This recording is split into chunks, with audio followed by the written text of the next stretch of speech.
அளவாவது பண்ணுவோம். 10 வருஷம் கூப்புல இருந்துட்டு நம்ம இன்னைக்குதானே ஆட்சிக்கு வந்திருக்கோம். ஒண்ணுமே கிடையாது. இது டாஸ்மார்க், சினிமா, மணல் கொள்ள வாய் வைக்காத இடமே இல்ல, குற்றச்சாட்டு வராத இடமே இல்ல. மின்சாரத்தோட ஆப்போசிட்ல யாருமே இல்ல, இன்னுமே நம்ம தான்டா அப்படிங்கிற அளவுக்கு நம்ம நினைச்சிட்டாங்க. இல்ல அப்படி கிடையாது. நீங்க இது வந்து டிஎம்கேவோட பேட்டர்ன் தான். நீங்க எடுத்து பாத்தீங்கன்னா 10 வருஷம் இல்ல 15 வருஷத்துக்கு ஒரு வாட்டி வந்து ஆட்சிக்கு வரப்ப அந்த 5 வருஷத்துல நம்மளால எவ்வளவு முடிஞ்சதோ அந்த அளவுக்கு கொள்ளடிச்சுக்கிட்டு போயிடுவோம். தெரியும். இதுதான் அவங்க பேட்டர்ன். இது வந்து அப்படி கிடையாது, தெனாவட் இல்ல பேட்டன்ட்டே போட்டு வச்சிருப்பானுங்க போல் இருக்கு. இல்ல இன்னொரு விஷயம் என்னன்னா, ரெட் ஜெயின் ரீசெண்டா ரிலீஸ் பண்ண எல்லா படமே வந்து பாத்தீங்கன்னா ஹிட் கொடுத்த படம் தான். அதாவது அதிகமா மணி ஜென்ரேட் பண்ண படம் தான். இவங்க எப்படி ஜென்ரேட் பண்றானுங்கன்னா, ஃபார் எக்ஸாம்பிள் பிளாக் ஒயிட் ஆக்குறதுக்கு படத்தை ஹிட் ஆக்குறானுங்க, அவ்வளவுதான். சிம்பிள் டோல் சொல்றேன். ஃபார் எக்ஸாம்பிள் சொல்றேன், சிட்டியில் இருக்கிற எல்லா தியேட்டர்ஸுமே வந்து பாத்தீங்கன்னா 60 to 70% வந்து நம்ம ஆன்லைன் புக்கிங் பண்ணுவோம். ஆன்லைன்ல புக்கிங் பண்ணும்போது வி ஹேவ் எவிடன்ஸ். ஏன்னா அது வந்து நீங்க டேட்டாஸ் காமிச்சு தான் ஆகணும். அதுல ஜிஎஸ்டி மென்ஷன் ஆகி தான் இருக்கும். அதை ஒண்ணுமே பண்ண முடியாது. ஆனா ஆஃப்லைன் புக்கிங்ஸ்லாம் நீங்க ஒண்ணுமே பண்ண முடியாது. தியேட்டர்காரன் ஒரு பேப்பர் எடுத்து கிழிச்சு கொடுத்தா கூட அது டிக்கெட் தான். அவன் எப்படி வேணா கணக்கு காமிச்சிக்கலாம். அது எண்ட் ஆஃப் த இயர். அந்த ஆஃப்லைன் டிக்கெட்டுக்குமே ஜிஎஸ்டி இருக்குதானங்க. இப்ப ஜிஎஸ்டி வந்து அப்படி கிடையாது. இப்போ ஃபார் எக்ஸாம்பிள் 100 டிக்கெட்னு வச்சுக்கோங்க, ஒரு தியேட்டருக்கு 100 டிக்கெட் தான். அதுல வந்து எவிடன்ஸ் நீங்க வந்து 100 டிக்கெட் தான் இருக்குன்னு வச்சுக்கோங்க. அப்ப அவன் என்ன பண்ணுவான், 100 ticket already sales, extra 20 ticket அவன் வித்துருவான். அதை உனக்கு கணக்குல காட்டவே மாட்டான். 120 சீட்டுக்கு நீ கணக்கே காட்ட மாட்டான். அவன் 100 டிக்கெட்டுக்கான கணக்கு தான் காட்டுவான், 20 டிக்கெட் கணக்கு காட்ட மாட்டான். இப்ப நீ ஊர்ல விழுப்புரத்துல ஏதோ ஒரு பேட்டர்ன் வந்து விழுப்புரத்துல ஏதோ ஒரு மொக்க தியேட்டர் இருக்குன்னு வச்சுக்கேன், அந்த தியேட்டர் ரன்னே ஆயிருக்காது. நீங்க எவிடன்ஸா போய் பாத்தீங்கன்னா அந்த தியேட்டர் வந்து அந்த தியேட்டர் திருப்பூர்ல கூட இருக்கலாம். ஆமா, அதுக்கு ஒருத்தர் மெயின் ஹெட்டா கூட இருக்கலாம், எல்லாம் இருக்கலாம். இவங்க யாருமே தியேட்டர் ரன்னே அந்த படத்தை ரன்னே பண்ணிருக்க மாட்டாங்க. ஆனா ரன் பண்ண மாதிரி கணக்கு காமிப்பாங்க. என்னன்னா பிளாக்க வந்து ஒயிட், இப்போ ஒரு அமௌண்ட் வந்து உள்ள போகுது தியேட்டர்ல இருந்து, நம்ம கையில இருந்து காசு அமௌண்ட் உள்ள தியேட்டருக்குள்ள போகுது. அவன் என்ன பண்ண, டிஸ்ட்ரிபியூட்டர் ப்ரொடியூசர் கிட்ட போகும். அது பிளாக் தான். அது ஓடாத பாக்காத ஆளுங்களை பார்த்த மாதிரி கொடுத்து சிம்பிளா ஓடாத படத்தை ஓடின மாதிரி கணக்கு காமிச்சு அதுக்கு வர பிளாக் மணில ஜிஎஸ்டி கட்டினாலும் மீதி அவங்களுக்கு ப்ராஃபிட் தானே. பக்கா ஒயிட், இது பக்கா அவ்வளவுதான் முடியும். அவ்வளவுதான். இதுக்கு என்ன பண்ணுவான், ஹெட்னு ஒருத்தன் உட்கார்ந்து இருப்பான். அவன் என்ன சொல்லுவான், இவங்க டிஸ்ட்ரிபியூட் பண்ற படம் மட்டும் தான் ஹிட் ஆச்சுன்னு பேசுவான். எக்ஸாக்ட்லி. ஓடாத படங்களை ஓட வைக்கிறாங்கன்னு சொல்லுங்களேன். எந்தெந்த படங்கள் ஓடல ஓட வச்சாங்கன்னு கொஞ்சம் சொல்லுங்களேன் ப்ளீஸ்.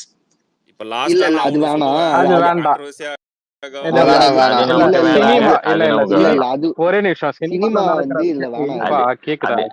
உங்களுக்கு சினிமான ஜேடி எலெக்ஷன் ஒருத்தர் இருப்பாரு, நைட்டு 10 மணிக்கு. ஒரே நிமிஷம். சினிமால நடக்க ஊழல் தான் பேசுமே தவிர சினிமா பேசுகிறது இல்ல. அதை வச்சு யாரா இருந்தா என்னங்க, இவங்க பிசினஸ்க்காக இது வந்து ஒரு ஹீரோஸோ இதுவோ கிடையாது. எல்லாருமே அப்கமிங் ஹீரோஸ். அவங்க நடிச்சுட்டு தான் போவானுங்க. இவனுக்கு கொடுக்குற அழுத்தத்துல என்ன பண்ண முடியும்? அந்த இன்னொன்னு என்னன்னா ப்ரோ, இப்ப இவங்க வந்து சும்மாவும் இவங்களுக்கு ஃபீட் பண்ண மாட்டாங்க. அதாவது ஒரு நடிகர்களுக்கு இவங்களுக்கு வந்து, ஏன்னா இப்போ ஒரு குறிப்பிட்ட நடிகருக்கு வந்துட்டு இந்த ஆட்சி இவங்க வந்ததுல இருந்து தே ஹெல்பிங் அ லாட் ஃபினான்ஷியலி. வந்து ஒரு குறிப்பிட்ட நடிகருக்கு இந்த ஆட்சி இவங்க வந்ததுக்கு அப்புறம் தே ஹெல்பிங் அ லாட். அவர் கட்சியெல்லாம் வச்சில்ல, கட்சி இல்லாத ஒரு நடிகர் தான் அவரு. நிறைய ஹெல்ப் பண்ணி அவரோட பிசினஸ் எப்பவுமே எல்லா காலகட்டத்திலயுமே இது நடந்திருக்கு. எங்க நடந்திருக்கு அப்படி இல்ல நிச்சயமா கிடையாது. எல்லா காலகட்டங்களையும் இவங்க சூஸ் பண்ணுவாங்க. இன்னொன்னு சொல்றேன், இது வந்து தளபதியுமே இவனுங்க அந்த ரேடார்ல வச்சிருந்து அதுக்கு அடிப்பணியாம இவர் வந்துட்டாரு. ஆனா எல்லாரும் அப்படி இருப்பாங்களான்னு நம்மளால சொல்ல முடியாது. தளபதியுமே they had a plan once to use. ஆனா அதுல அவருக்கு வந்து உடன்பாடு இல்லாததுனால அவர் அதுல தனித்தனி நின்றார். இப்போ நம்ம எல்லாருமே வந்து, ஏன்னா தளபதியை பொறுத்த வரைக்கும் நீங்க சொல்றது 100% உண்மை. சரி, ஆக்சுவலி இதை நீங்க வெல்படியா சொல்றதே பெரிய விஷயம். அது 100% உண்மை. இவங்களுக்கு இவங்க ட்ரை பண்ணாதான் அவர் உடைச்சு விட்டாரு. இன்னும் அவருக்கு எதிராக வெளியில நிறைய சதி வேற பண்ணாங்க. அதையெல்லாம் நம்ம ரொம்ப கான்பிடன்ஸா பேச முடியாது வச்சுங்களேன். இந்த பிரச்சனை இந்த கண்ட்ரோலுக்கு ஒரு வரமாட்டேங்கிறாருன்றனாலதான் அவருக்கு எதிராக நிறைய சதி வேற பண்ணாங்க. அது எல்லாத்தையுமே உடைச்சிட்டு இன்னைக்கு அவங்களுக்கு ஆப்படிக்கிற அளவுக்கு வந்தாருன்னு வச்சுங்க. பட் ஆனா என்னன்னா, இது வந்து ஒரு சில குறிப்பிட்ட பேரோட மட்டுமே நடக்குது இல்ல. இதுக்கு பின்னாடி இவங்களுக்கு ஒரு ஐடியா எப்பவுமே இருக்கும். என்னன்னா இப்ப இவங்களுக்கு என்னன்னா, இந்த இண்டஸ்ட்ரியில கண்ட்ரோல்ல வச்சுக்கிட்டு நாளைக்கு இப்ப விஜய் ஆட்சிக்கு வந்துட்டா கூட விஜய்க்கு எதிராக இண்டஸ்ட்ரியில இருந்து நிறைய பேரை குரல் கொடுக்க வைக்கணும். அதுதான் இவங்களுக்கு வந்து வேணும். ஆட்சிக்கு வர்றது கிடையாது ப்ரோ. இப்ப நான் ஒண்ணு சொல்றேன், இன்னைக்கு ஒண்ணுமே எலெக்ஷன், இந்த டைம்ல இருந்து எலெக்ஷனுக்குள்ள தளபதி கூட நடிச்ச நிறைய பேரையே அவருக்கு எதிரா பேச வைப்பாங்க. இது இவங்களோட பேச வைக்கிறாங்க ப்ரோ, அழுத்தம் ஃபிளாப் கொடுக்குறாங்க ஃபிளாப் டெய்லியும். ஆமா ஃபிளாப் மெத்தடாலஜி இவனுங்களுது. இது 100 வாட்டி அவனுங்க சூடுபட்டாலும் அது தெரியாம அதை நம்ம கிட்ட இது பண்ணுவாங்க. இத்தனைக்கும் நீங்க பாருங்க, அப்படியே நடந்தாலும் தளபதி என்னைக்கு இந்த மாதிரி அல்லு சில்லுங்களை பத்தி கண்டுக்கவே மாட்டாரு. நான் நன்றி கேட்டாலும் கண்டுக்க மாட்டேன்ற ரேஞ்சில தான் அப்படியே போயிட்டே இருப்பாரு தவிர இவனுங்களுக்கு எல்லாம் ரிப்ளையோ இன்னைக்கு வரைக்குமே பாருங்களேன் அவர் எதுக்கு ரிப்ளை பண்ணிருக்காருன்னு. சோ அவர் வந்து ஒரு வார்த்தை தான் ப்ரோ அந்த மாநாட்டுல சொன்னாரு, எல்லாமே நீங்க இன்னைக்கு வர டெக்னாலஜியை பத்தி பேசுறீங்க, எல்லாமே அப்டேட் ஆயிட்டீங்க. அது என்ன பாலிடிக்ஸ் மட்டும் இன்னும் பழைய பஞ்சாங்கம், இப்படி பண்ணாதான் அது பாலிடிக்ஸ், இப்படிதான் நீ பண்ணணும், இந்த டைம்ல நீ வந்து பிரஸ் மீட் வைக்கணும், எங்களை எல்லாம் கூப்பிடணும்னு. அன்னைக்கு ஆதவ அர்ஜுனா அடிச்சாரு பாருங்க, செருப்பு கழட்டி அடிச்சாரு பாருங்க. நான் தவறான மீடியாக்களுக்கு மட்டும் சொல்றேன், எடுத்து ஒரு கேள்விதாங்க, ஏங்க இன்னைக்கு வரைக்கும் ஆட்சியில இருக்காங்க, அவங்க கிட்ட உண்மையான கேள்விகளோ அவங்க கிட்ட உண்மையான பதில் வாங்கணும்ன்ற முனைப்போ எதுவுமே கிடையாது. ஆனா ஆட்சிக்கு வந்திருக்கோம், மக்கள் பக்கத்துல நிக்கிறோம், மக்கள் பிரச்சனை ஒண்ணுத்துக்கும் குரல் கொடுக்குறோம். இன்னைக்கு நகைக்கடன்ல இருந்து இந்த சின்ன பிரச்சனைன்னு சொல்ல முடியாது, அதனால ஒரு தரப்பினர் பாதிக்கப்பட்டிருந்தாலும் அதை ஒரு அட்ரஸ் பண்றது என்னைக்குமே. ஏன்னா நம்ம டீலிமிட்டேஷன் அந்த டிமானிட்டைசேஷன் இல்ல டிமானிட்டைசேஷன் டைம்ல இருந்துங்க மக்கள் பாதிக்கப்பட்டாங்கன்னா அதுல ஃபர்ஸ்டா நிக்கணும். ஜல்லிக்கட்டு பிரச்சனையில கூட அதை எடுத்து தன் பேர்ல எழுதிக்க விரும்பாத ஒரு நடிகர். சோ இதெல்லாம் இருக்கு. இப்ப நம்ம எவ்வளவோ ஒண்ணு சொல்லுவோம், எல்லாருமே வந்துட்டு என்ன சொல்லுவாங்கன்னா, நம்மலாம் கூட ஃபேன் ஃபைட் போட்டிருக்க டைம்ல சொல்லியிருப்போம், இந்த பாசத்தலைவனுக்கு பாராட்டு விழான்ற இதுல ஏறி அஜித் அவர்கள் வந்து கொஞ்சம் காட்டமா பேசின அப்புறம் அடுத்த நாளே அவரை வீட்டுக்கு வர வச்சாங்க. சோ இது எல்லாமே என்னன்னா, no one is beyond power. அந்த பவர் அவங்க கையில இருக்க வரைக்கும் நம்ம எவ்வளவு பெரிய ஆக்டரா இருந்தாலும், நான் இன்னும் கூட இப்படி சொல்றேனே, ஏன்னா நம்ம ஃப்ரெண்ட்ஸ் வந்து தப்பா எடுத்துக்க கூடாதுன்றதுக்கு இதையும் கூட, அங்க இந்த இடத்துல தளபதி அப்படி பேசியிருந்தாலும் தளபதியும் வர வைக்கப்பட்டிருப்பார். அந்த டைம்ல அங்க போய் தான் ஆகணும், ஏன்னா பவர் அவங்க கையில இருக்கு. சோ அத பண்ணி எதுவுமே பண்ண முடியாது. சோ இது அப்போல இருந்து இது அஜித் அவர்களுக்கு நடந்ததா இருக்கட்டும், அதுக்கப்புறம் நம்மளுக்கு கொடுக்கப்பட்ட அழுத்தமா இருக்கட்டும், நம்ம மேல இடி ரைடு அந்த ஐடி ரைடு வந்த போது எதுவுமே ப்ரூவ் ஆகாம மாஸ்டர் டைம்ல வெளியே வந்ததா இருக்கட்டும், இது எதுக்குமே பாத்தீங்கன்னா தளபதி உடனே ரியாக்ஷனோ, உடனே அன்னைக்கு அவர் இறங்கி இருந்தாலே அன்னைக்கே முடிஞ்சிச்சு. அதை ஒரு ரீசனா வச்சு இறங்கி இருந்தாலே அன்னைக்கு இன்னும் பயங்கரமா, அன்னைக்கு வந்த கூட்டத்தை பார்த்தே அவனுங்க இன்னும் மிரண்டிருப்பானுங்க. பட் அது கிடையாது. அவர் அதெல்லாம் வச்சு மக்களை யூஸ் பண்ணி அரசியலுக்கு வரணும்னு ஒரு டைமும் நினைச்சதே கிடையாது. But at the back end வந்து இவங்க எல்லாரையும் எதிர்க்கணும்னா என்ன தேவை, எனக்கு ஒரு கட்சி தேவை, அந்த பலமடைகிற கட்சியா இருக்கணும்னா அதுக்கு கட்டமைப்பு தேவை. கவுன்சிலர் எலெக்ஷன்ல இறக்குவோம், இவங்களை ஃபர்ஸ்ட் அவங்களோட மனநிலையை புரிஞ்சுப்போம், அந்த டீமை ஃபார்ம் பண்ணுவோம்.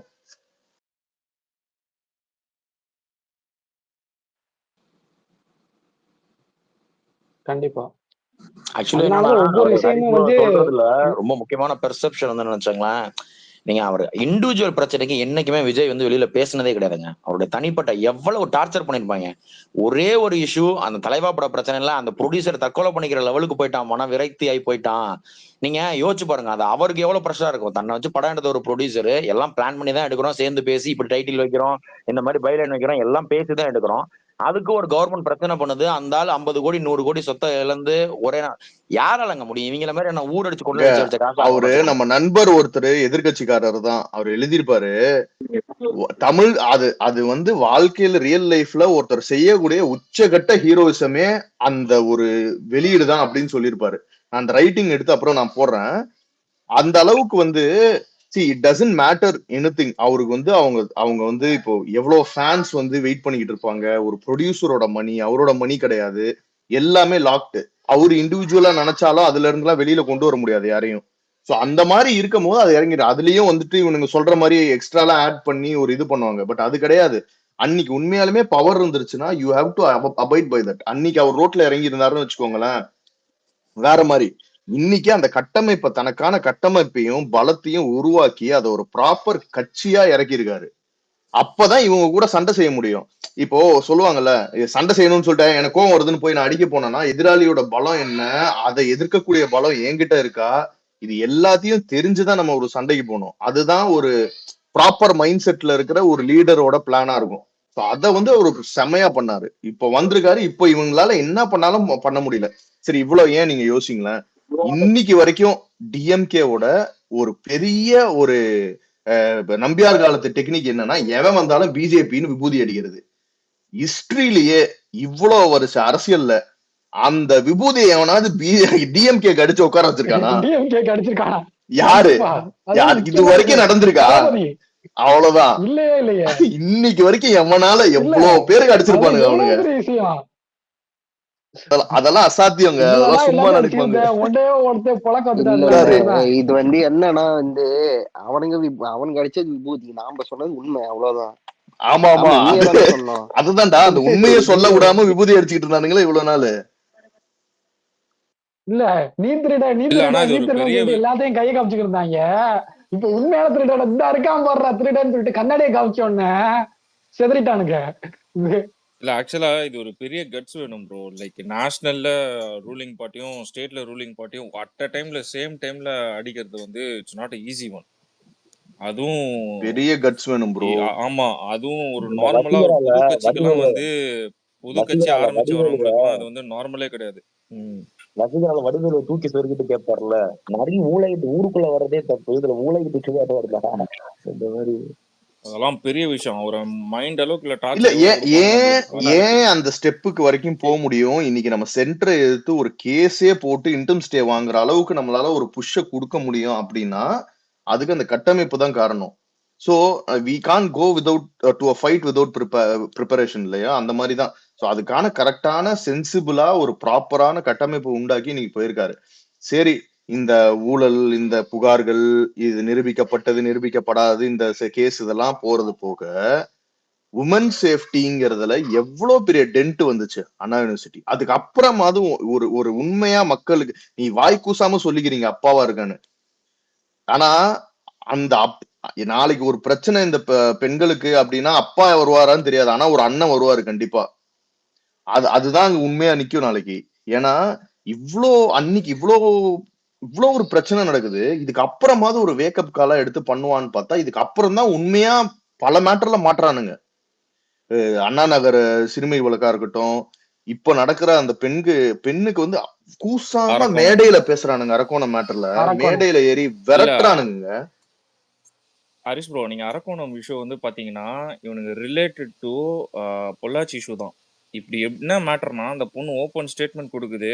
அன்பில் மகேஷோட பிஏ கிட்ட வந்து நான் ஆசைக்கு எனக்கு வச்சான், ஃபோர்ஸ் பண்ணான், ப்ரூட்டலி அட்டாக் பண்ணிருக்கான், பல முறை அட்டாக் பண்ணி 20 பெண்கள் சொல்லி அந்த பொண்ணு கம்ப்ளைண்ட் ரெஜிஸ்டர் பண்ணியும் இவனுங்க வந்து அந்த கேஸை வந்து எடுத்துக்கல.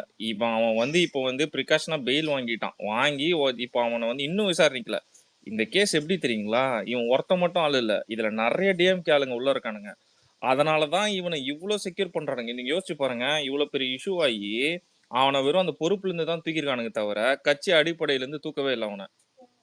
இதெல்லாம் இவங்களை அதோட கேவலமான ஒரு விஷயம் பண்ணானுங்க ப்ரோ. அந்த பொண்ணோட வீடியோவை நியூஸ் மீடியா வந்து எல்லா சேட்டலைட் சேனல்ஸ்லயும் வந்து பிளர் பண்ணி தான் போட்டாங்க ஃபேஸை. ஓகே, வீடியோ எல்லாமே வந்து பிளர் பண்ணி தான் வந்து போலீஸ் கிட்ட எவிடன்ஸா கொடுத்த வீடியோவை இவனுங்க சோசியல் மீடியால இவனுங்க டிஎம்கே ஐடிவிங்க பிளர் இல்லாம அப்படியே போட்டானுங்க ப்ரோ.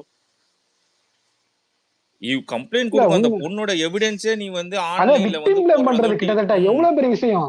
விக்டிம் ப்ளேம் பண்றதுலாம் வந்து கிட்டத்தட்ட மன்னிக்க முடியாத ஒரு விஷயம். இது ரீசெண்டாவே இல்லைங்க, அண்ணா யூனிவர்சிட்டி விஷயம் எல்லாத்துலயுமே பாத்தீங்கன்னா அந்த பாதிக்கப்பட போற விக்டம் வந்து பாத்தீங்கன்னா அது இவங்க ஸ்டேட்மெண்டாவே சொல்லிடுறாங்க. இந்த மாதிரி நீ ஸ்டேஷன் ஏறி நீ கம்ப்ளைண்டா நீ கொடுத்தினா இல்ல வேற ஏதாவது பாத்தீங்கன்னா அது மீடியாக்கு அந்த மாதிரி அதாவது வெளியுலக தெரிஞ்சுன்னா நாங்க வந்து உன்னோட இதை என்ன சொல்ற டீட்டெயில வெளியில விட்டுருவோம். அது இவங்க வந்து ஒரு வார்னிங் தான். வார்னிங் தான் இது. அன்னைக்கு நைட்டு நடக்குது டிபேட், அந்த கேஸ் டீடைல்ஸ் வெளியில வந்து நடக்கிற டிபேட்லயே எங்க என்ன பேசினாங்க, 8 மணிக்கெல்லாம் அந்த பொண்ணை யாருங்க வெளில வர சொல்றது, எதுக்கு வெளில வரணும், அந்த பொண்ணு மேலேயும் தப்பு இருக்குன்னு பேசினாங்க. இவங்க தான் பெரியார் வாரிசுகள்.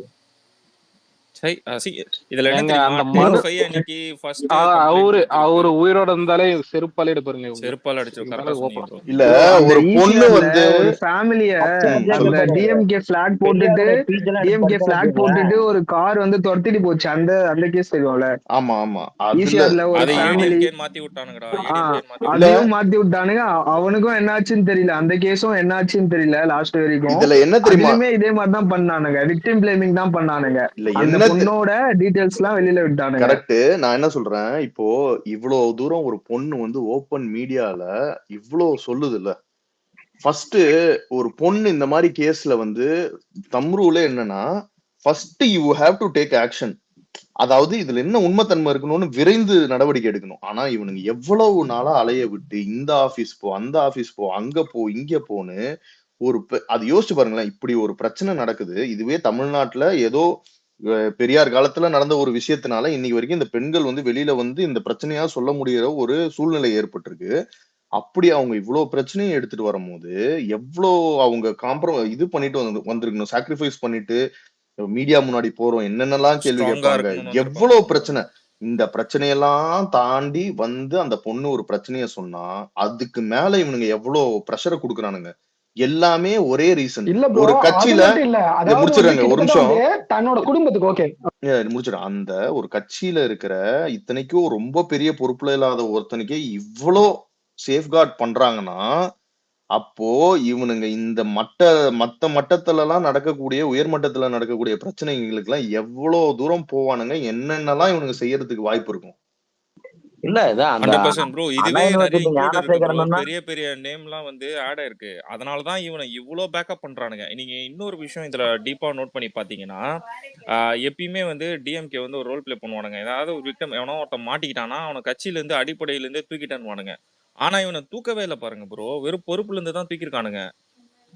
இப்படி அவன் ஒரு ரோல் மிரட்டிருப்பாங்க, பிளே இல்ல பண்ணிட்டு அவன் என்ன திருப்பி இப்படி ஒரு மிரட்டிருப்பாங்க. நீங்க என்ன தூக்குனீங்க பண்ணீங்கன்னா வெளில போட்டு கொடுத்துருவான்னு மிரட்டிருப்பாங்க. ஆமா இவங்க பெரிய அது வீராதி அப்பதான் சொல்றேன். வீரனுங்களா இது அவனுங்க. இப்ப எதுக்கு இந்த டைம் பை பண்றாங்கன்னு எனக்கு டவுட் வருது. பர்சனலா எனக்கு ஒரு காமன் ஆடியன்ஸ் எனக்கு வந்து இதுல டவுட் வருது. ஏன்னா இப்போ இவ்வளவு டைம் நீ பை பண்ணனா என்னென்ன எவிடன்ஸை நீ வந்து சாபட்டாஜ் பண்ணுவ, என்னென்ன பிளான் பண்ணுவ, எதுல இல்ல எதுல எப்படி சார் எல்லாம் சொல்றீங்க? நாளைக்கு எதுல சொல்லணும். இந்த எதுல சொல்றீங்க கேஸ்லங்க bro? இல்ல இந்த ப்ரோ. கேஸ்ல அவனா இல்ல அது மட்டும் இல்லாம இது இது கொலை மிரட்டல் வேற பண்ணிருக்காங்க. புரியுதா உங்களுக்கு? உங்க அப்பா அம்மா வந்து இப்ப இது பண்ணிருவேன் அப்படின்னு சொல்லிட்டு கொலை இல்லங்க, மிரட்டல் வேற அந்த இருக்கு. பொண்ணை வந்து இது நீங்க நார்மலா வந்து கடத்திருக்காங்க ஒரு கிட்டத்தட்ட. ஹராஸ்மெண்ட்ங்கிற அளவுக்கு அந்த பொண்ணு ஒவ்வொரு அதான் ஒரு டைமும் காலேஜ் போயிட்டு ஹராஸ்மெண்ட் லெவல் வரும்போது மட்டும் இல்லாம கடத்தி வண்டிக்குள்ள வச்சு அடிச்சிருக்காங்க. எவ்வளவு பெரிய அஃபென்ஸ் தெரியுமா அது? இதே இல்ல மாதிரி நீங்க கைது யோசிச்சு காலையெல்லாம் பாருங்க. தாண்டி பாருங்க கடிச்சு அண்ணா வச்சிருக்கானுங்க. அண்ணா நகர் சிறுமி விஷயத்திலயும் பாத்தீங்கன்னா பாதிக்கப்பட்டவங்க, ஆல்ரெடி பாதிக்கப்பட்டவங்க, அவங்க மேல நீ திருப்பி ஒரு அட்டாக் பண்றனா அதை விட கேவலமான விஷயம் ஏதாவது இருக்குமா? ப்ரோ எனக்கெல்லாம் ஒரு அதுல மாதிரி நடுங்கிருச்சுங்க அந்த பொண்ணு ப்ரோ பேசுறத அந்த கேட்டா. இதுக்கெல்லாம் ப்ரோ இதெல்லாம் ஒன் ஆஃப் த துப்பாக்கி மெயின் ரீசன் வந்து இந்த மீடியா ப்ரோ. அண்ணா நகர் இஷ்யூல வந்து அந்த சிறுமிக்கு நடந்த விஷயம் எந்த சேட்டலைட் சேனல், லோக்கல் சேட்டலைட் சேனலும் ரிலீஸ் பண்ணல. வெறும் ஹிந்து நியூஸ் மட்டும் தான் ரிலீஸ் பண்ணான். கோர்ட் வந்து கண்டம் பண்ணிச்சு. நீ எப்படி ஒரு பொண்ணு பாதிக்கப்பட்டுருச்சு, அதோட நடத்துற விசாரணையே தனியா இருக்கணுமா? இல்லங்க ஓகேவா? அதுக்கு தனியா விசாரணை இருக்கு. அது நடத்தல. அந்த பொண்ணோட அப்பாவுமே போலீஸ் ஸ்டேஷன்ல கூப்பிட்டு வச்சு மிரட்டி அடிச்சிருக்கானுங்க ப்ரோ. இதோட ஒரு காமெடி இல்ல டிராஜடி. ரெட்பிக்ஸ் ஆக்சுவலா ஜெரால்டு வந்து ப்ரோ சொல்றாரு, அது அந்த அவங்க பொண்ணு கூட இல்ல ப்ரோ, குழந்தை. அது வந்து ஒரு 10 வயசு குழந்தை ப்ரோ. அது குழந்தை குழந்தைதான். இல்ல அதுக்கே அவனுக்கு அந்த அளவுக்கு ட்ரீட் இதோட பண்றானுங்க இந்த போலீஸ். ரெட்பிக்ஸ் ஜெரால்டு வந்து சொல்றாரு, இவரோட இன்டர்வியூ அந்த இதுல ரெட்பிக்ஸ்ல நடக்கிற போது அந்த பொண்ணை கிட்டத்தட்ட ஒரு 15-20 மீடியா கிட்ட பைட் எடுத்திருக்கானுங்க. நியூஸ் மீடியா, எங்க லோக்கலு நேஷனலு எல்லாம் சேர்த்து. ஆனா எடுக்கப்பட்ட நியூஸ் அந்த பொண்ணு என்ன சொல்லுச்சோ எந்த மீடியாலுமே டெலிகாஸ்ட் பண்ணல. அப்பனா நீ இங்க என்ன பண்ற? கோடி மீடியான்னு அவங்கள சொன்னீங்க. இங்க நீ என்ன பண்ற? ஒரு பாதிக்கப்பட்ட பொண்ணோட குரலே வெளியில கேட்க கூடாதுன்னு நீ குரவாளிய நெரிச்சனா அப்ப நீ என்ன சமூக நீதி? நீ என்ன நீதி? முதல்ல பெண்ணியம் பேசுற பெரியார பத்தி எல்லாம் வாயில இருந்து எடுக்கலாமா? உன் கட்சிக்காரன் எவனாவது எடுக்கலாமா? பேசலாமா? அதுக்கு அருகதை இருக்கா? இல்ல இல்ல இவங்க தான் ஹரிஷ் ப்ரோ, வந்துட்டு இன்னொரு விஷயம். இல்ல உத்தரப்பிரதேசத்துல ஒரே நடக்கிற நிமிஷங்க.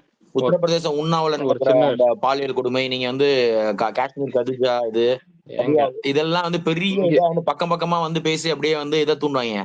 அவங்களுக்கு சற்றும் சலித்தவங்க கிடையாது. இவங்க வந்து நீங்க பாருங்களேன், இந்த ஆட்சியில பெரிய கான்ட்ரோவர்சியா வெளியில வர்றது எல்லாமே நீங்க பாருங்க, ஒண்ணு பொண்ணு, இன்னொன்னு போதை. இதுதான் பெரிய அளவிலான கான்ட்ரோவர்சியா வருது. இதுல இருந்தே தெரியல இவங்களோட ஆட்டிடியூட் என்ன மாதிரியான ஒரு கட்சி இது, அதுல இருக்கக்கூடிய ஆண்கள் எப்படிப்பட்டவங்களா இருப்பாங்க. மனநிலையாவே இன்னொரு இன்சிடென்ட் நான் சொல்றேன், இல்ல இல்ல உங்களுக்கு நீங்க தெரிஞ்சிருக்கும், அசால்ட்டா நான் இன்னொரு மிகப்பெரிய ஞாபகப்படுத்துறேன். விஷயம் ஒரு செகண்ட் சொல்லிட்டீங்க. ஒரு செகண்டுங்க. நான் சொல்லிடுறேன். ஒரே ஒரு செகண்டுங்க. விக்னேஷ் ப்ரோ பேச ஆரம்பிச்சாரு, அத அவர் பேசி முடிச்சிட்டோம். Okay bro. இல்ல ப்ரோ, இந்த பெண்களுக்கு பாதுகாப்பு இல்லைன்ற தாண்டி இந்த ஆட்சி எவ்வளவு கொடூரமா நடக்குதுன்னா, பெண் ஏடிஜிபி ஒருத்தவங்க வந்து பாத்தீங்கன்னா அவங்களுக்கு வந்து பாதுகாப்பு இல்லைன்னு சொல்லிட்டு அது இது பண்ணாங்க. அது வந்து கம்ப்ளைண்ட் கொடுத்திருந்தாங்கன்னு அதான் சேட்டலைட் சேனல் வந்து அது எதுவுமே அதை எரிச்சிட்டானுங்க எடுக்கவே ப்ரோ இல்லை. ஆபீஸ. இல்ல ஆபீஸ் அதுதான் ப்ரோ, அதை வந்து எரிச்சிட்டாங்க. அதுக்கப்புறம் அது வந்து கம்ப்ளைண்ட் எடுக்கலன்னீங்களா, அதுக்கப்புறம் வந்து பாத்தீங்கன்னா அவங்க உயர் அதிகாரி வந்து இல்ல அந்த மாதிரிலாம் இல்லைன்னு சொல்லிட்டு அந்த நியூஸை தான் இவங்க மெயினா போடுறாங்க. இல்ல அந்த மாதிரிலாம் நடக்கல, அவங்களுக்கு பாதுகாப்பா அவங்க ஒழுங்கா தான் இருக்காங்கன்னு சொல்லிட்டு. எத்தனையோ பெண் போலீஸ் வந்து பாத்தீங்கன்னா டியூட்டி முடிச்சிட்டு போகும்போது பாத்தீங்கன்னா ரயில்வே ஸ்டேஷன்ல தாலி எடுத்துக்கிட்டு ஓடுறது, தாலி செயின் எடுத்துக்கிட்டு ஓடுறது, இந்த மாதிரி. ஸோ அவங்களுக்கு அதாவது இப்போ ஒரு பொண்ணு என்ன சொல்றது, ஒரு பெண்ணுக்கு ஏதாவது பிரச்சனை அது இதுன்னா பாத்தீங்கன்னா பக்கத்துல ஒரு லேடி போலீஸ் இருந்தாங்கன்னா அவங்க கிட்ட போய் சொல்லுவாங்க. ஆனா அந்த லேடி போலீஸுக்கே பாத்தீங்கன்னா பாதுகாப்பு இல்லாது இந்த என்ன சொல்றது, இந்த சொல்லுவாங்களே சுதந்திர இந்தியால வந்து இந்த மாதிரி ஒரு இது நடக்குதுன்னு சொல்லிட்டு, அது வந்து இந்த ஆட்சியில தான் ப்ரோ.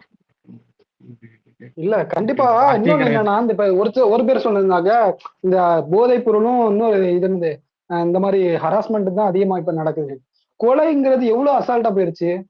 மனித உயிருக்கே பாதுகாப்பு இல்ல. எத்தனை பேர் இல்ல இவ்வளவு இல்ல கொலைகள், புரியுதா உங்களுக்கு? இல்ல நரோட்டோ எவ்வளவு இந்த கொலை. ரெண்டு விஷயம் இல்லைங்க. இந்த ரெண்டு விஷயம் பாத்தீங்கன்னா வைங்களேன், அதாவது பாத்தீங்கன்னா கிரைம் அங்கங்க நடக்குதுன்றது வந்து வேற விஷயம். ஆனா நீங்க பாத்தீங்கன்னா இந்த லேடிஸ் விஷயம் தப்பா, அதாவது பாத்தீங்கன்னா இந்த மாதிரி சம்மந்தப்படுற விஷயமா இருக்கட்டும், பாலியல் குற்றங்களா இருக்கட்டும், கண்டிப்பா பாத்தீங்கன்னா அதுக்கு பின்னாடி வந்து ஒரு அரசியல்வாதி இல்ல ஒரு அரசியல்வாதியோட அல்ல கையே, புரியுதுங்களா? இந்த மாதிரிதான் பாத்தீங்கன்னா புரியுது. அவங்களுக்கு அதிகாரத்தை கொடுத்தது யாரு? ஸோ வந்து அந்த இடத்துல போலீஸ் எதுவும் ஆக்ஷன் எடுக்க முடியாது. அந்த இதுக்கு வந்து பாத்தீங்கன்னா ஒரு அரசியல் சப்போர்ட்டும் ஒரு இது வந்திருக்கும். ஓகேங்களா? அதே மாதிரி வந்து இந்த டாஸ்மார்க் இந்த இதெல்லாம் பாத்தீங்கன்னா இங்கே நடக்கிற பிரச்சனைகளும் பாத்தீங்கன்னா அவங்களும் பாத்தீங்கன்னா அரசியல்வாதிக்கு வேண்டப்பட்டவங்களா தான். அதான் சொன்னோமே ஒரு 3 இல்லங்க days முன்னாடி கூட இதுல டிஸ்கஸ் இவங்க பண்ணும்போது. கிட்ட பொறுத்த இல்ல வரைக்கும் இல்ல இப்போ ஒரே நிமிஷம், கிராஃப்ட்மேன் ஒரே நிமிஷம்.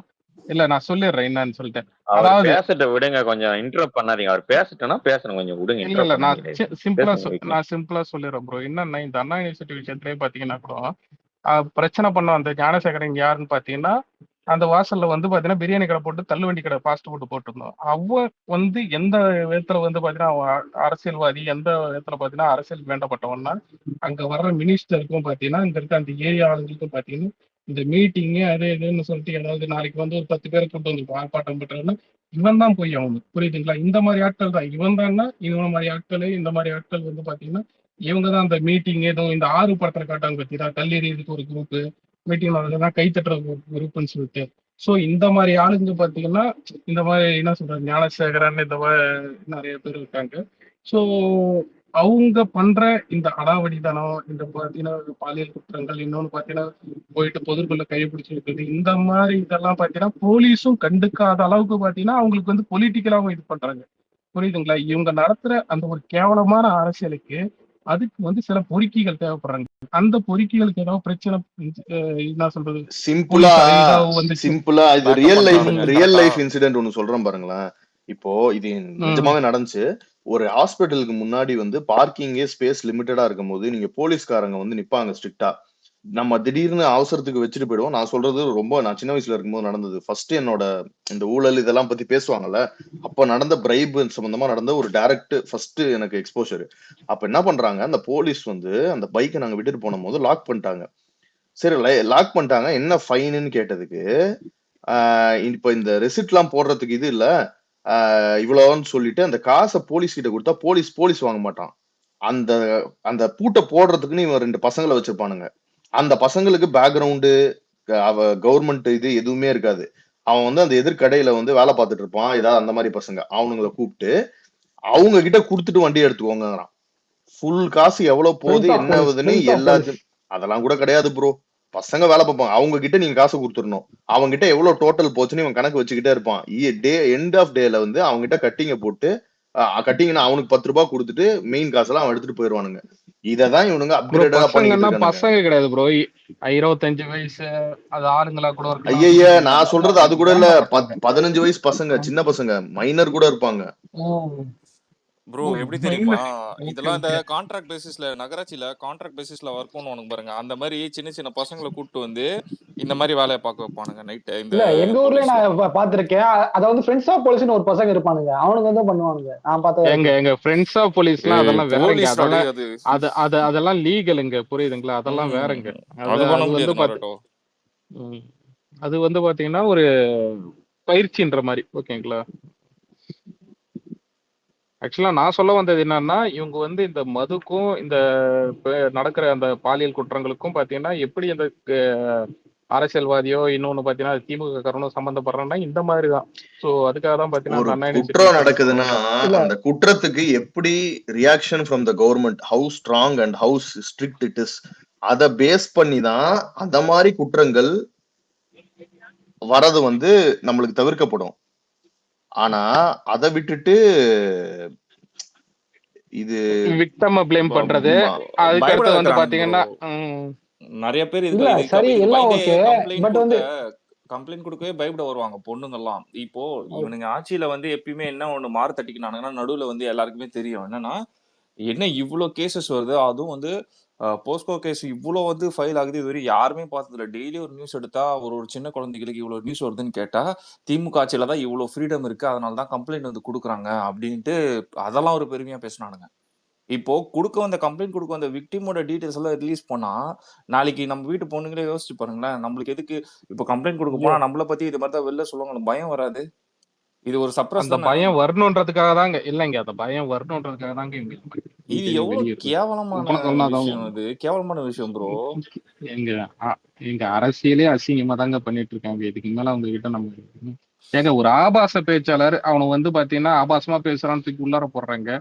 அதே இவனை பர்சனை கூட்டு மறுபடியும் சின்ன ஒரு சீட்டு கொடுக்குறாரு, அதாவது சீட்டு கொடுக்குறாருன்னா அவருக்கு மறுபடியும் கட்சியில சேர்த்து விட்டு மறுபடியும் அவன் அசிங்கமா தான் பேசிட்டு இருக்கான். புரியுதுங்களா? இல்ல அந்த அவரால் திரும்ப மேடையிலயும் பாத்தீங்கன்னா இல்ல இல்ல ஒரு இல்ல அந்த மேடையிலயும் பாத்தீங்கன்னா பெண்கள் இருக்காங்க.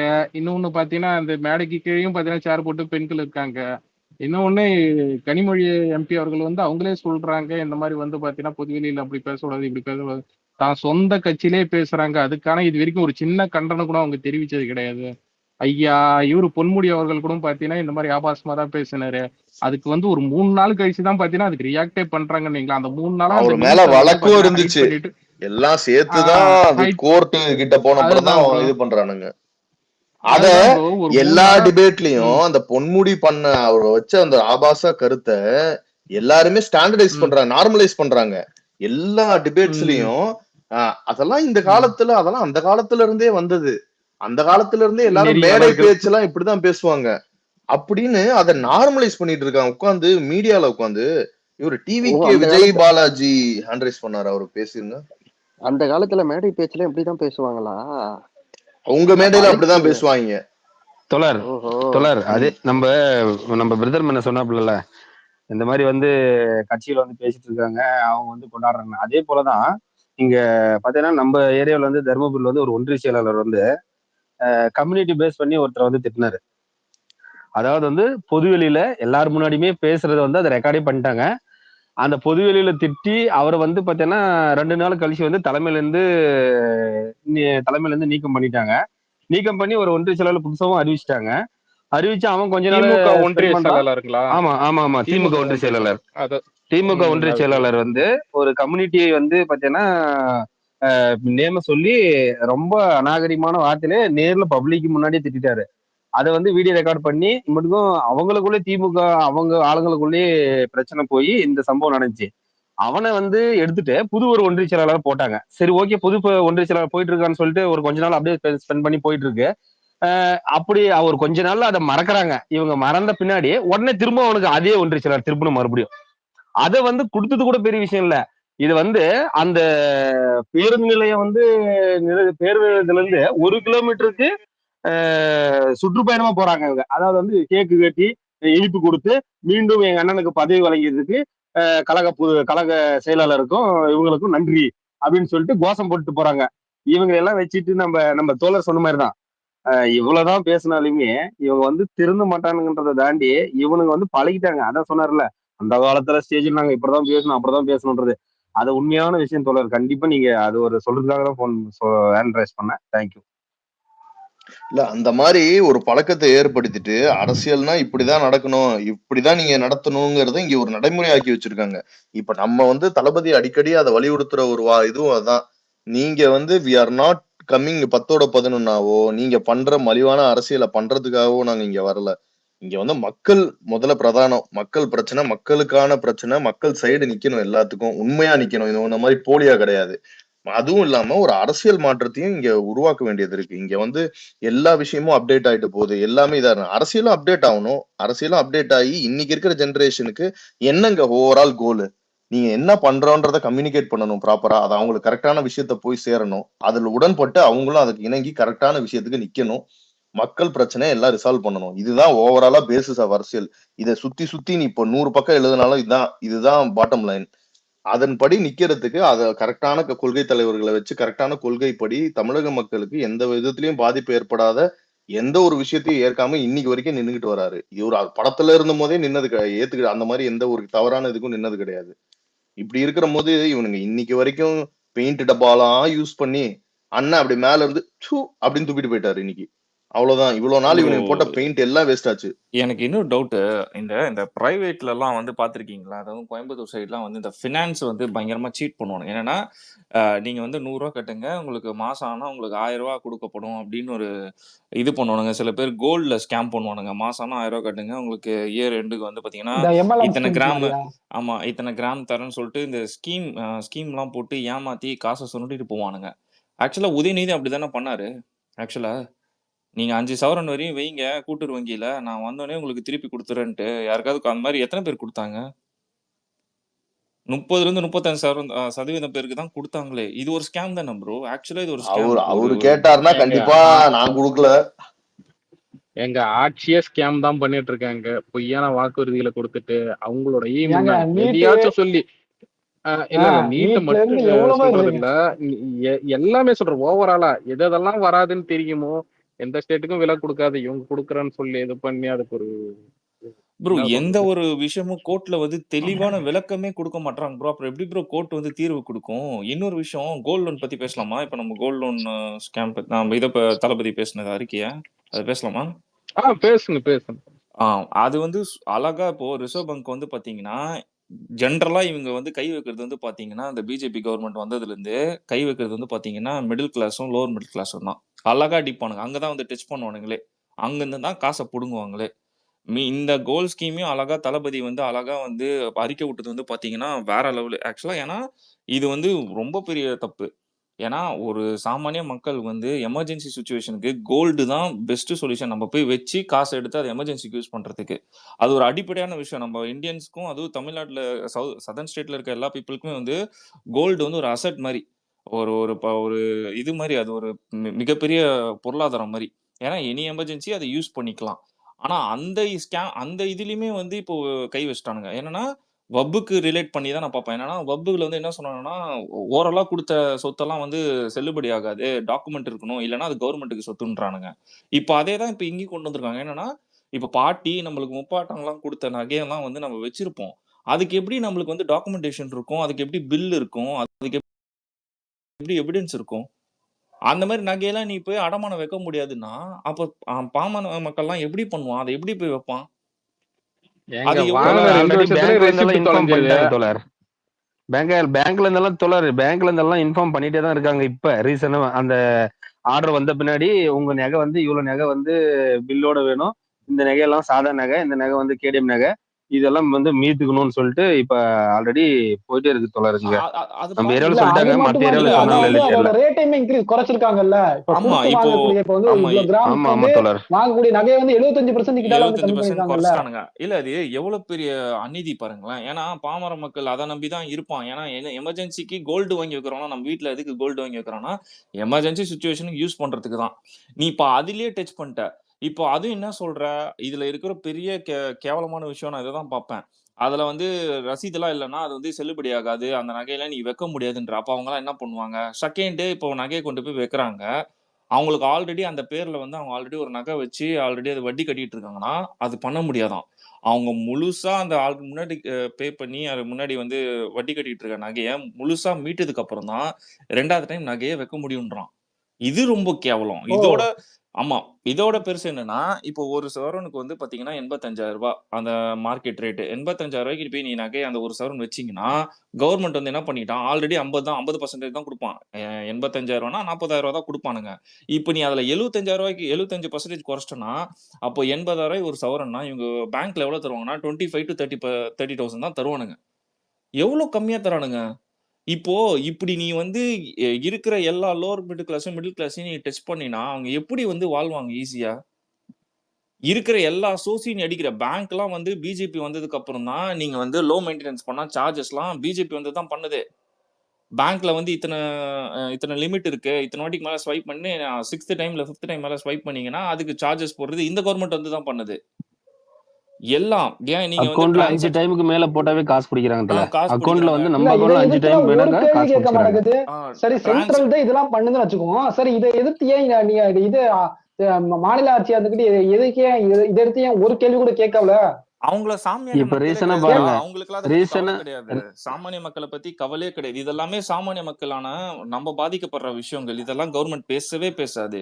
டீலிமிட்டேஷன் பேசுவானுங்க, மும்மொழி கொள்கையை எதிர்த்து பேசுவானுங்க. நம்ம என்ன சொல்றோம்னா மும்மொழி கொள்கைக்கு நாங்க ஆதரவு தான் கொடுக்குறோம். ஆனா அதை விட அதான் சொல்றேன், அதை விட முக்கியமான விஷயம் இங்க அடிப்படையான நிறைய விஷயங்கள் இருக்கு. எதுக்குமே வாய்ஸ் மும்மொழி அவுட் பண்ணல. கொள்கைல இந்த ஆதரவு இருமொழி கொடுக்கல. கொள்கை இல்ல மும்மொழி இருமொழி கொள்கை தான் நம்ம ஆதரவு கொடுக்குறோம். மும்மொழி கொள்கை திணிப்புக்கு ப்ரோ, திணிப்புக்கு சொல்றேன். மும்மொழி கொள்கை ஓகே திணிப்புக்கு அதுக்கு வந்து அனைத்து கட்சி கூட்டத்துக்கு நம்ம ஆதரவு தெரிவிச்சு எதிர்ப்புக்கு நம்ம வந்து போனோம். ஆமா எதிர்ப்பு ஆதரவு தெரிவிச்சு நம்ம போனோம். டீலிமிட்டேஷனுமே பாருங்க, டீலிமிட்டேஷனுமே அழகா எக்ஸ்பிளைன் பண்ணியாச்சு. டீலிமிட்டேஷன் அது மிகப்பெரிய விஷயம், அதுக்கு நம்ம ஆதரவு தரோம். ஆனா அதை விட மெயினான விஷயம் பாருங்க தான் அறிக்கையிலேயே அழகா சொல்லியிருப்பாரு, சுட்டி காமிச்சிருப்பாரு தளபதி. ப்ரோ. இப்ப இந்த சொல்லும் போது கோல்ட் கொஞ்சம் லோனை தெளிவா பத்தி சொல்லிடுங்க ப்ரோ. கட் பண்ணி போய் ஒட்டுறானுங்க. தெளிவா ஏன் ஏங்க திரும்ப திரும்ப ஏங்க கேவலமானவங்க சின்ன சின்ன விஷயத்தோட கட் பண்ணி போடுவாங்க. இதுல கட் பண்ணி இல்ல பாத்துக்கோங்க. இன்னொரு போட்டுக்கிருக்கானுங்க. விஷயம் அதனால வந்து நம்ம தெளிவா எக்ஸ்பிளைன் பண்ணி ஆகணும் ஒவ்வொரு இன்னொரு விஷயம் வாட்டியும். விக்னேஷ் ப்ரோ. இப்ப நடுவுல வந்து ஒரு மாசத்துக்கு முன்னாடி 50 ரூபா சிலிண்டர் விலை ஏத்துனாங்க. எல்லாருக்குமே தெரியும். 800 ரூபா இருந்தது, 854 ரூபா ஆக்கிட்டானுங்க. 50 ரூபா ஏத்துனானுங்க. இவனுங்க 100 ரூபா மானியம் தரேன்னானுங்க ஆட்சிக்கு வந்தோடனே. அது இன்னும் தரல. சிலிண்டர் வந்து பிஜேபி கவர்மெண்ட் வரதுக்கு முன்னாடி எவ்வளவு இருந்துச்சு? 400 ரூபா இருந்துச்சு. இப்ப எவ்வளவு இருக்கு? கிட்டத்தட்ட 900 வந்துருச்சு சிலிண்டரோட ரேட்டு. இதெல்லாம் யார 1000 ரூபா போகுது. பாதிக்குது? 1000 ரூபா ஆயிரும். இதெல்லாம் யார பாதிக்குது? Middle class, lower middle class தான் கை வைக்கிறாங்க எல்லா விஷயத்திலுமே. இதுல பாதிக்கப்படுறது வந்து பாத்தீங்கன்னா middle class, lower middle class தான். சாமானிய மக்கள் தான் இதுல கஷ்டப்பட்டுட்டே இருக்கான். இந்த அரசுல இல்ல எவனுமே பேசல. மாஸ்டர் ஒரே ஒன்று சொல்லிக்கிறேன். நீங்க வந்து ஒரு விஷயத்தை மிஸ் பண்ணிட்டீங்க நகை கடத்திலேயே. இதனால வந்து இப்ப நார்மலா இது யாரு பேங்க் கட்டி மக்கள் வந்து அடுத்த செகண்ட் ஆஃப் இது ஆமா வந்து அது யார்கிட்ட போவாங்க? போவாங்க. அவன் இன்னும் நல்லா கந்து வட்டி ஸ்கேம் கட்டி பண்ணுவான். கந்து வட்டி காண்டி இவன் டைம் தான் போவாங்க. சோ வந்து வட்டி வந்து ஓவரா இங்க கடல்ல அவங்க தலையில தான் கடன் சுமை ஆமா அதிகமாகும். ஸ்கேம். திரும்ப வட்டி குட்டி அடுத்து கந்து வட்டி பிரச்சனை வரும். அடுத்து மிரட்டுவாங்க, குடும்பத்தை மிரட்டுவாங்க. இது வந்து அடுத்தடுத்த கந்து சீர்கேடுகளை வட்டிக்காரன் இன்க்ரீஸ் பண்ண கட்சிக்காரனா இருப்பான். கட்சிக்காரன் தான் இருப்பான்.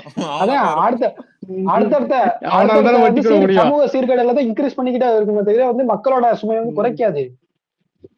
அதான் இது அடிப்படையா எல்லாத்துலயும் கை அலெக்ஸ் வச்சிட்டானுங்க. இப்போ அலெக்ஸ் இருக்கேடா? அலெக்ஸ் போயிட்டா. அலெக்ஸ் அதுதான் இல்லடா கேக்குதா? எப்படா இவங்களால நிம்மதியா சோறு தின்ன முடியுது நாட்டை போய் வச்சுட்டு?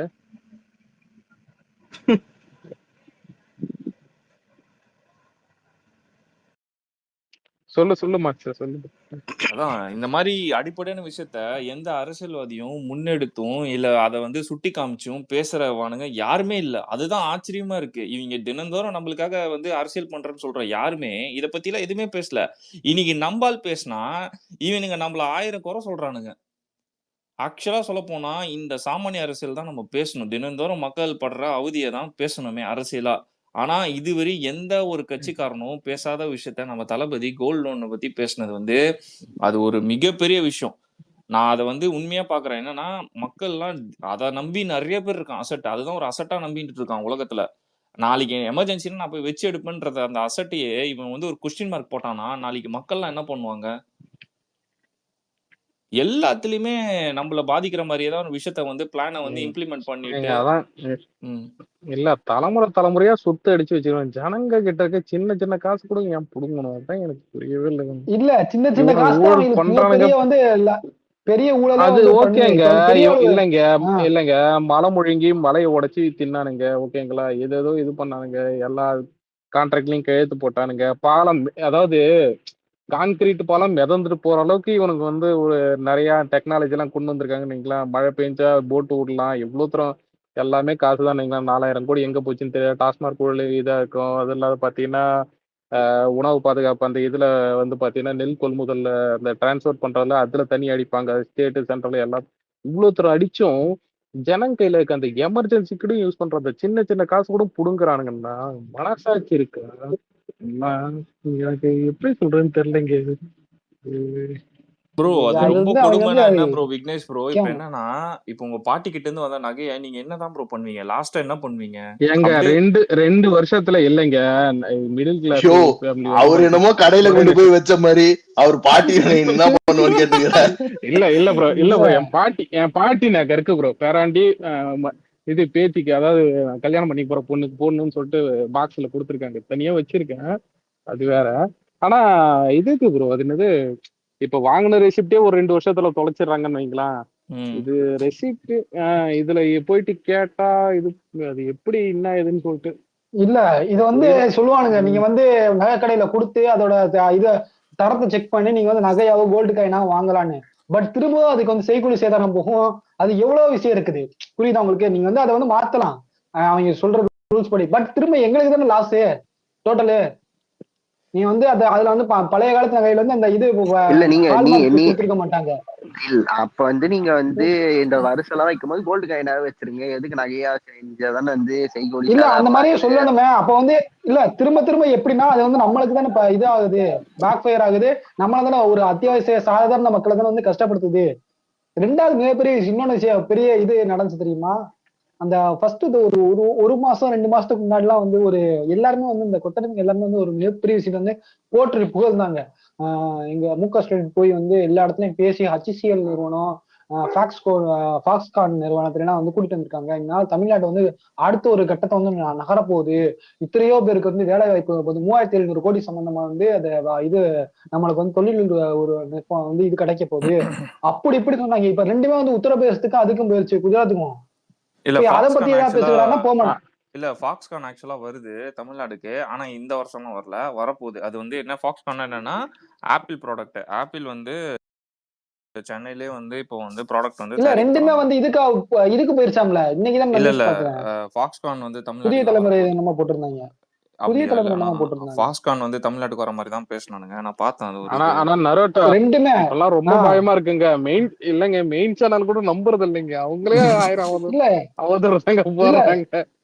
இல்ல அவன் வந்து எப்படி வந்து இது ஒரு அவங்க யாரு இது அரசியல் ஆளுமை கட்சிக்கு எதிராக வந்து போடுவாங்க. அதனாலதான் நான் கேட்டேன். ஆளுங்கட்சி ஆளுங்கட்சி அதுவும் போடுவாங்க. சென்ட்ரல்ல காசு போடுவாடா. வாங்கினு ஆளுங்கட்சிக்கு போடுவாங்க. நிறைய ஜிக்ஜாக் வேலை பார்ப்பானுங்க. நீங்க மாட்டிட்டு போய் இது மக்கள் தான் முடிப்பாங்க.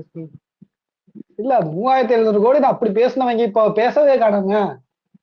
HCL போச்சே, செமிகண்டக்டர் அந்த இது உற்பத்தி நிறுவனம். இல்ல அவங்க என்ன பயம், இண்டஸ்ட்ரியல் எல்லாம் ஏதாவது திறந்தா சென்னையில வந்து பாத்தீங்கன்னா ஏதாவது கம்பெனி திறந்தா என்ன பண்ணுவாங்க, மழை வந்தா மழை நிக்குமே, அப்புறம் ஒர்க் ஃப்ரம் ஹோம் கொடுக்கணும், மத்த இதுவா இருந்தா பரவாயில்ல, ஐடி கம்பெனியா இருந்தா பரவாயில்ல, இது வந்து இண்டஸ்ட்ரியல் ப்ராடக்ட் இது பண்றது, மேனுஃபேக்சரிங் பண்றது, அதுக்கெல்லாம் ஆள் வந்துடணும். அதெல்லாம் பார்ப்பாங்கல்ல, கண்ணு முன்னாடி வந்து போகும்ல. ப்ரோ ஆக்சுவலா இப்போ இல்ல சாம்சங் பெங்களூர்ல பிரச்சனை இல்லாத மழையா நடந்ததுல இங்க வந்துற போது. இல்ல சாம்சங் நீங்க பிரச்சனை இது நடந்ததுல ஏங்க அங்க வடிஞ்சிடுதுங்க.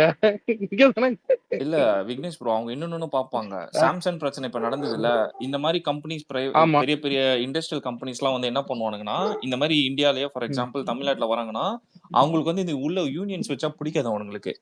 அவங்களுக்கு வந்து எப்படின்னா ஸ்மூத் ரன் தான் கம்பெனிஸ் பிடிக்கும். இப்போ ஆல்ரெடி சாம்சங் பிரச்சனையுமே அதுதான் குறிக்கோள் காட்டுது.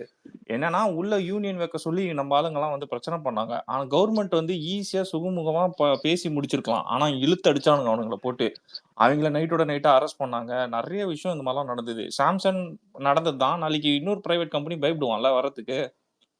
இதே மாதிரி யூனியன் வைக்க சொல்லி சண்டை போட்டீங்கன்னா நம்ம என்ன அது பண்றதுன்ட்டு. வந்து சின்ன ஒரே பிரச்சனைங்க. நிமிஷம். இவங்க வந்து தாரை வத்து கொடுத்துட்டானுங்க. நீங்க எடுத்துக்கப்பா, என்னை வந்து இந்த மாதிரி பிரச்சனைகள்ல இருந்து காப்பாத்திக்க, அந்த எனக்கு வந்து ஒரு பெரிய இது வருது, ஆர்டர் வருது இந்த செமிகண்டக்டர் இதெல்லாம், அதை நீ எடுத்துக்க உத்தரப்பிரதேசத்துக்கோ இல்ல யாருக்கும் நீ வந்து எந்த இடத்துல இருந்து பெரிய ஆட்சி செலுத்துறியோ உத்தரப்பிரதேசத்துல எங்கேயோ நீ அங்க எடுத்துக்க, மக்கள்கிட்ட வந்து நீ வந்து ஓட்டா மாத்திக்க இந்த இது திட்டத்தை சொல்லி, நான் தமிழ்நாட்டுல இருந்து புடிக்கிட்டேன், அதனால வந்து உத்தரப்பிரதேசத்துக்கு கொடுத்துருக்கேன், குஜராத் கொடுத்துருக்கேன்னு சொல்லி வந்து நீ ஓட்டா மாத்திக்க, என்னைய வந்து இந்த மாதிரி பிரச்சனைகள் இருந்து எனக்கு ஒரு 2-3 பிரச்சனைகள் எல்லாம் இருக்கு, அதுல இருந்து காப்பாத்திக்க அப்படின்னு சொல்லிட்டு பேரம் பேசின மாதிரி தான் நான் ஃபீல் பண்றேன். ஹரிஷ் ப்ரோ நீங்க பேசுங்க ப்ரோ. சொல்லுங்க. சின்ன விஷயம் மட்டும் சொல்லிடுறேன். அவரு சின்ன விஷயம் மட்டும் சொல்லிடுறேன். என்னன்னா, இல்ல பிரைவேட் கம்பெனி இண்டஸ்ட்ரியலை பத்தி பேசிட்டு இருக்கீங்க. இங்க வந்து அரசு ஓய்வூதிய தொகை இன்னும் கொடுக்கல. அது இல்லாத பாத்தீங்கன்னா ஜாக்டா ஜியோ இன்னும் பாத்தீங்கன்னா அவங்க வந்து அடுத்தடுத்த போராட்டங்களை இது பண்ணிட்டு இருக்காங்க. முதல்ல கவர்மெண்டே இவங்க இது பண்ணல, அப்புறம் எங்க பிரைவேட்டுக்கு அவங்க வேலைக்கு அதெல்லாம் உதவ போறாங்க? அது புரியுது இருந்தாலும் சரி புரியுது. சரி இதெல்லாம் பண்ற கேட்கக்கூடாது. நாங்க சரி நாங்க பண்ற இது எல்லாமே ரேஞ்ச்ல மனசுலயே இல்லைங்க. வச்சு இல்ல இது இல்ல ஃபுல்லா இதையெல்லாம் நாங்க உடைச்சிருக்கானுங்க. வந்து மனசுல வச்சே புரிவிக்கணும். இல்ல இல்ல இல்ல இதெல்லாம் நாங்க மனசுலயே வச்சே புழுவணும். இல்ல அதுக்கு இல்ல வந்து வேற எதுவும் சொல்யூஷன் எல்லாம் கிடைக்காது, அப்படிதானே? இருங்க ப்ரோ. இல்லைங்க. அதாவது இவனுங்க வந்து சரி பண்ற ரேஞ்சிலேயே எதுவும் இல்ல. கவர்மெண்ட் மாத்துறது தான் ஒரே வழி. சோ அதனால எல்லாரும் டிவி கேக்கு ஓட்டு போடுங்க. நம்ம வந்து ஆட்சி மாற்றம் பண்ணி நம்ம எல்லாத்தையும் சரி பண்ணுவோம். அதுக்கப்புறம் தான் இருங்க. எழுதி வச்சிருக்கேன், பேப்பரை பாத்துக்கிறேன் ஒரு வாட்டி. 1 2 இன்னொரு தளத்துல 3வது லைன். சந்திக்கலாம். இருங்க, 3வது லைன் படிச்சுக்கிட்டு இருக்கேன், சரியா தெரிய மாட்டேங்குது, வெயிட் பண்ணுங்க. Wait and see. பேச எண்ட் பண்ணிக்கலாம். Wait and see. ப்ரோ எனக்கு கை உதறுது ப்ரோ. நோ நோ நோ இல்ல ப்ரோ, எனக்கு ப்ரோ வயசாயிட்டே போகுது இல்ல. நல்ல வேலை அலெக்ஸ் மியூட்ல இருக்கான். ரைட், ஓகே ஓகே ஓகே முடிச்சுக்கலாம். ஏன் அப்படி சிரிக்கிறீங்க? ஏன் அப்படி சிரிக்கிறீங்க? இல்ல ஓப்பனா வந்து ஸ்பேஸ்ல சொல்லிட்டாப்லயே, இது அலெக்ஸ் இருந்தானா வேற ஒரு கமெண்ட் போட்டுட்டு இருப்பான். ஓகே ஓகே சரி அலெக்ஸ் நீ போட்டுக்கோ, நம்ம இதோட எண்ட் பண்ணிக்கலாம். அலெக்ஸ் எல்லாம் தெரிஞ்சு ரொம்ப வருஷம் ஆகுது. நம்பிட்டேன். ஓகே பாய்.